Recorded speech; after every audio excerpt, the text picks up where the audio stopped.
We interrupt this record to bring you a special bulletin. The reports of a flying saucer hovering over the city have been confirmed. Did you really go out with an alien? Uh-huh. What was it like? Real different. Becoming Human, a Mork and Mindy podcast. Previously on Becoming Human. We've always been truthful with each other, so I'm just going to lay this right out. See, for some strange orkin reason, Mork got pregnant, laid an egg, and now we're parents. Boy, I'm glad that's over. Okay. And who are you? Who are you? Mirth. And who am I? Mommy. And now the big question, no pressure though. Who's this? Shoot. Isn't that wonderful, Mindy's first non sequitur? There's another nighttime exterior of the house, and there's again a knock. This time, when Mork enters the living room from the bedroom, he's tied to a chair. He scoots forward a little and says, "Come in." Fred lets himself in again, and this time he's wearing dark slacks, a gray jacket, and a light olive turtleneck. No idea how the Dixieland gig went. That was just an excuse for that costume, and I appreciate it. Fred worries that Mork has been robbed. Mork says that he and Mirth were just plain Morky Dearest, and then he says $300 dress on a wire hanger, so that's a reference to the book and movie Mommy Dearest about Joan Crawford. And I've read the book and seen the movie, although not recently, of course, and I don't remember the mother being tied up. Fred offers to untie him, but Mork says it's all right. It's the only way he can sit through Phil Donahue. Phil Donahue was, of course, at that time, a very popular afternoon talk show host. So don't ask me why Mork is tied up to watch him at night.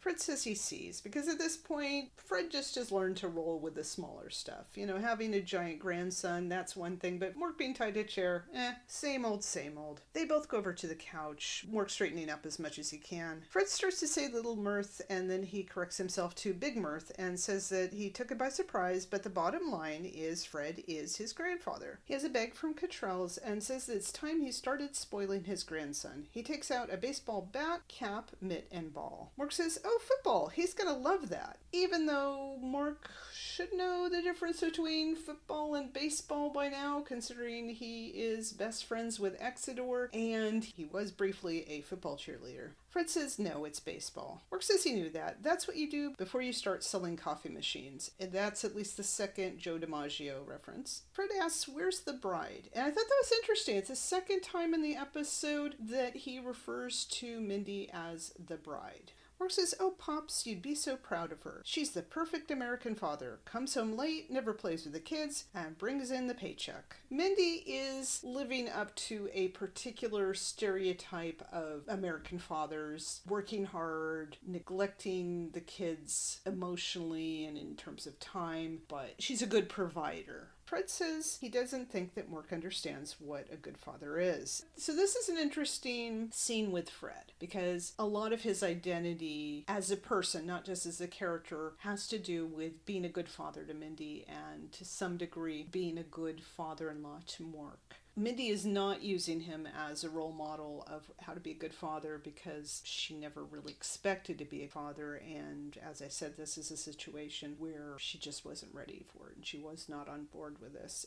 Fred says good fathers want to be there as much as they can be. It's wonderful to watch your children grow up, and it's wrong that Mindy is missing it. Mork says, "Oh, on third thought, Pops, beyond the second thought, I guess you're right. If it wasn't for Mr. Sternhagen forcing her nose down to the grindstone, she'd be here right now." So a reference to Mr. Sternhagen, and as we know, we will never see him again, but I like that they don't have to explain who Mr. Sternhagen is at this point, and I think the name Sternhagen, he sounds like a stern boss. Mork using the cliche of keeping your nose to the grindstone. Fred asks what Mork is talking about. Mork says that Mr. Sternhagen asked her to work that night shift. Fred hesitantly says that Mr. Sternhagen didn't. Mindy volunteered for that night shift. So it's not just a thing of her boss asking her to do something she doesn't want to do, which came up some in season 3. This is something where she's a new parent and she chose to work nights.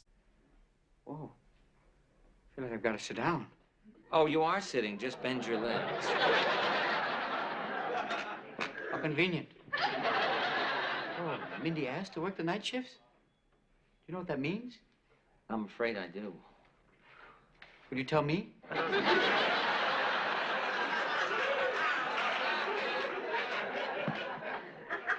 All right, Mork, I'll try. I think Mindy is confused and apprehensive about being a parent to Mirth.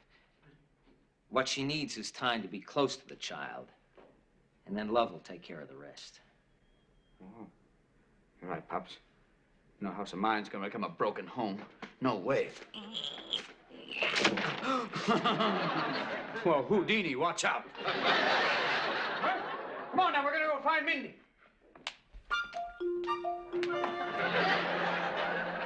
Now, give me a head start. It's going to take me a while.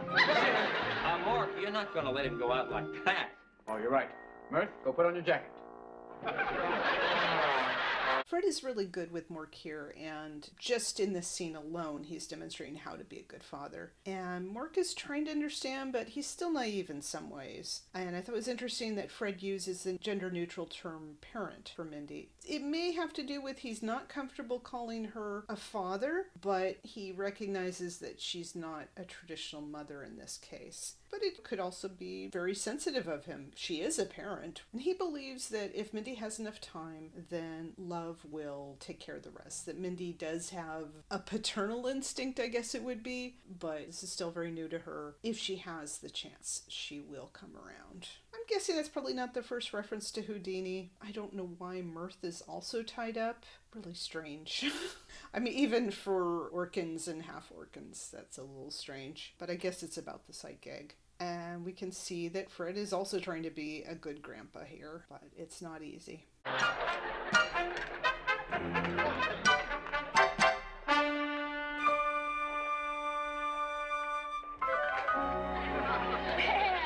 this an exciting feature? We'll be back after this commercial to the KTNS Science Fiction Festival and the dramatic conclusion of It Came from Diablo Canyon.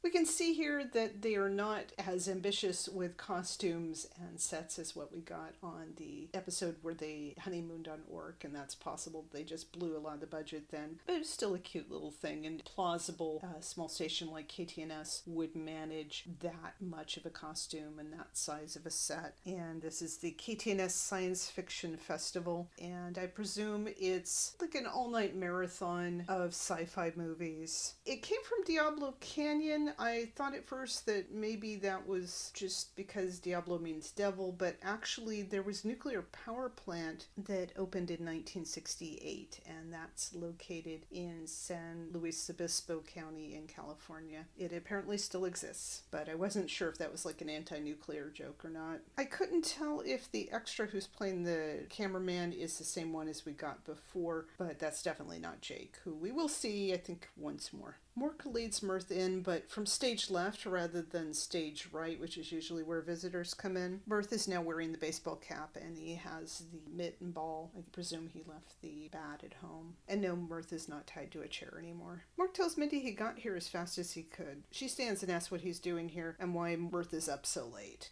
Even though she's been neglecting Mirth, and I don't know how much time has passed, she is still concerned about him. Yeah, that is a little bit weird because Mirth had not been sleeping through the night, or at least he wasn't in that earlier scene. Mork says he has to make a report to ORSON. I don't know why they have to spell out Orson. Do they not want Mirth to know about Orson yet? Is it possible that Mirth still doesn't know he's half alien? And no, the cameraman is not in the vicinity. He's not overhearing this. Presumably it's late enough at night that no one else is around the TV station, and so they can have this semi-private family conversation. Mork's report is about Sagittarian women, and I didn't know if that was like an astrological thing. Isn't further explained. He dashes out, telling her to take care of Mirth despite her protests. She says hi, Mirth, and they both laugh nervously. She asks asks Mirth where Mommy took him for lunch today. And so that was like this thing of this timeline. This is the night shift. Has Mindy been gone all day and part of the night? How does she not know what happened for lunch? Mirth says they went to a Japanese restaurant. Mirth had tempura, sashimi, and a bonsai tree. And then he shows with his fingers how small the tree was. She says it sounds nutritious. So, what do you think of where Daddy works? Pathetic. I have better stuff than this in my room. No, don't touch that.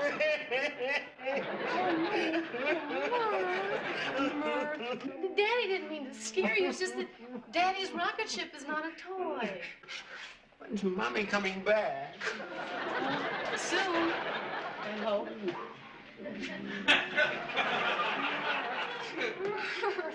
You have on your pictures made upside down. Come on. Here, let me help you. Did Mommy teach you how to play baseball? Honey? No? Here, we'll put it on right. Give me your hand. Nope. Mert, look over there. Now give me your hand. Help me. Do you want me to teach you how to play catch? Go ahead. Yeah? Okay, come over here and Daddy will teach you how to play catch. Mert, I'm gonna throw the ball and you catch it, okay? Come on, Tracy. Okay. Now you keep your eye on the ball. Mert, watch the ball and catch the ball. Here you go. 1, 2, 3. Oh! Look over there. What's that? What's right over there? Oh, yeah. We're gonna try this again.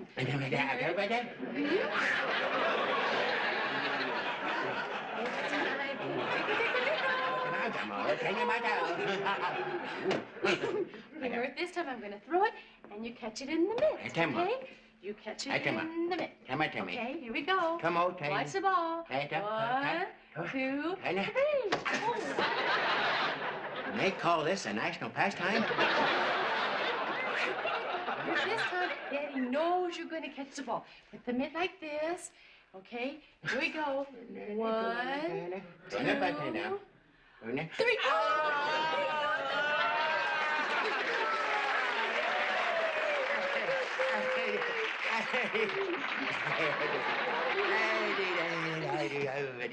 What'd you say? Ready? That's great, son.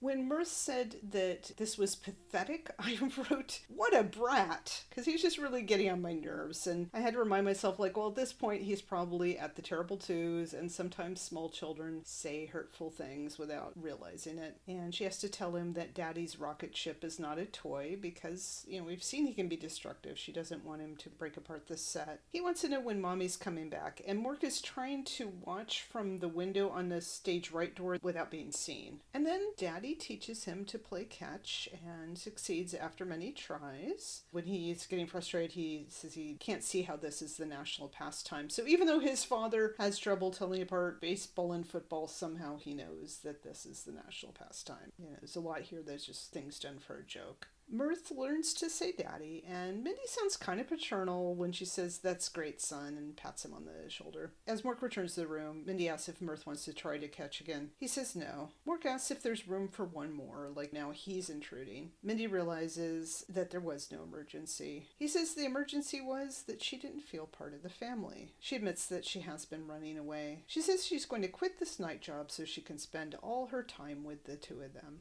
And I don't think that means like she's going to be a stay-at-home parent. I think it just means she's not doing the night shift. Possibly she was doing day shift and night shift, so she really wasn't seeing them. But I was thinking, yeah, Mirth is not sleeping through the night, but really her being gone during the night isn't worse than being gone during the day. But if it's both shifts, that's an issue, and then she is not spending time with her family. Although everybody but Fred seems to have forgotten it, Mork and Mindy are still newlyweds. It would be nice if they could just spend some time with each other. Mork says this is a wonderful moment. They're so much happier than the Jeffersons. And that's a reference to George and Louise Jefferson from the long-running sitcom The Jeffersons, which actually started before Mork and Mindy in 75 and lasted beyond it until 1985. And George and Louise would bicker a lot. But they actually got along with their son pretty well, even though he was played by two different actors. But that's for another pod. Mindy says what would make her really happy is if Mirth would call her mommy. So, after all this sex role swapping and Mpreg and Mindy being a female daddy and all that, we're being told that Mindy would be more comfortable with this situation, that it's not just that they have this large middle-aged child, but it's that she's the father. So she doesn't want to be Papa Mindy. She wants to be Mama Mindy. And they could have had a thing where, like, okay, she could be Mommy and Mark could be Mama or whatever, you know? But no, she wants to be Mommy. Although Mirth is somewhat of a brat, he's not a bad kid. He's still very young, very pliable. And so, yeah, if this woman wants to be Mommy, sure. And then he calls Mork Daddy. And Mork, of course, looks delighted. Then Mirth chuckles, points at himself, and says, Shoo, because he figures somebody must be Shoo. Then he looks worried. Mindy laughs and pats Mirth's shoulder. Mirth shrugs, and then both parents give Mirth side hugs. There's still another nighttime exterior of the house. Mork summons Orson for the first time in what feels like forever. Possibly all this has happened in less than a week, because we will soon get the impression that he did not report last week because of what he has to tell him. He calls him your grandioseness. Not too insulting. Orson notices that Mork seems to be in an unusually good mood. And in general, Mork is upbeat. I mean, Orson's the crankier one, but yeah, he does seem very happy. He is very happy in most of this episode, except for when he's worried about Mindy and Mirth's parent-child relationship. Orson wonders if Mork has been hitting the ginger ale again, which is a reference to that first season, I believe, episode where Mork got drunk on ginger ale, which comes up sporadically in the series. Mork says the, of course, very ironic line, "No, sir, I'm high on life." Sure, Robin. He tells Orson to just hold on to your fish sticks. No idea what that meant. He says that he had a baby boy. Orson says, a baby? What a completely outdated concept. All the Earthlings that are finding out about this are surprised, at the very least, that an Orkin and an Earthling mated and produced a child. Orson apparently isn't. He thinks it's primitive, but it's not shocking. You know, you would think that he would want a full, detailed report about Mork getting pregnant and giving birth through his navel and all that, but no. Sometimes Orson is us, and sometimes he's just reacting in a way I did not expect. Mork, however, is the almost eternal optimist, and he knows that Orson is going to love Mirth because, judging by his size, he could be Orson's. So I put parenthetical question mark after fish sticks, and then I put parenthetical exclamation point after yours because I thought, oh boy, there's the slash fic for you, that Orson is secretly Mirth's father. And then Mork says that he has a few photographs with him. Can I show them to you, please? Here they go. Here he is at 2 hours old. He seems very alert for a child his age. Oh, yes, sir. Here is his first piggyback ride. And here's a family portrait. This one was snapped just before we were airborne. So again, I don't understand the timeline. When we saw Mirth earlier, he was only an hour old and learning to walk, but then this egg is only 2 hours old, so how are you measuring his age? I didn't get that. We see him with his first piggyback ride, and of course Mork is on top because he's smaller. We get a family portrait with the couch unbalanced, and again, a quasi-fat joke that he is heavier than his parents put together, and just sitting on the couch together launches them into the air. Orson thinks Mirth is rather exceptional. Mork is glad that Orson thinks so because he and Mindy want Orson to be the godfather. Not sure how much buy-in Mindy had about that. I'm guessing she also wasn't consulted about Exodore being the best man. Again, as with Fred, some things you just gotta roll with. They're bigger fish sticks to fry. Orson says, me? Absolutely not. I am not getting involved in your barbaric earthling matters. I guess I can cut Mork a little bit of slack about the superior being thing because he's getting this message from his commander that these earthling relationships are barbaric. Mork looks disappointed as he says, oh, I see. But then Orson melts a little bit and he says, he does look a little like me, doesn't he? Mork smiles again and says, especially around the equator. So again, a fat joke. That's the last we hear of Orson in this episode. But a check suddenly appears in Mork's hand. Mork says, thank you, Godfather. And he does a little bit of air banjo, and I think that's a reference to the famous Godfather music. Again, I've seen maybe 10 or 15 minutes of Godfather, but I've heard the music almost my whole life. Mork thinks the check will assure Mirth of a college education. I don't know where he would be going to college, but I think it would more likely be Orc, just based on what we'll see later in the season. And the aging backwards thing would obviously not be an issue because it's not backwards to them. Then Mork looks at the check more closely and says, or at least a hamburger and some onion rings. He signs off, but then he says to himself, $1.30, such a big man, and he gives so little. A quick Google search shows that a hamburger cost only 34 cents in 1980, so I can't imagine that a burger and onion rings would cost $1.30 in 1981. It's a cute little joke to sign off with. And this is the first episode of the season where we do not get to be continued, but definitely this is a setup that will impact the rest of the season. I talked about with the other episodes how the first 3 episodes build up a particular expectation, and then the 4th episode undercuts that, and then this expands on that. I need to talk about my rating system and then go into a little more detail. I rate each of these episodes on a 0 to 4 egg scale, which measures how well it delivers what I'm looking for in the series. I chose eggs because they are so linked to work and culture, as we see in this episode. And I also rate each episode on a 0 to 4 heart scale, which measures how well it supports and promotes the romantic relationship of Mork and Mindy. There are good and even great episodes that are not terribly shippy. There are some episodes where the ship is the main thing going for it, and episodes where it's roughly equivalent. As I said, this is not a very shippy episode. That's not the only reason why it's a disappointment, but I will quickly recap what the scores have been so far. Episode 70 was 3 eggs and 3.5 hearts. Episode 71 was 3 1/4 eggs and 4 hearts, the only time I've done that. Episode 72 was 3.75 because it's the best, although not perfect, of the series, and 3.5 hearts. Episode 73, the previous one, was 3 eggs and 3 hearts. It was a little bit of a dip, but still better than average. This episode is a drop. I did talk about whether or not this was a shark jump. I don't think it's terrible, but it is a drop.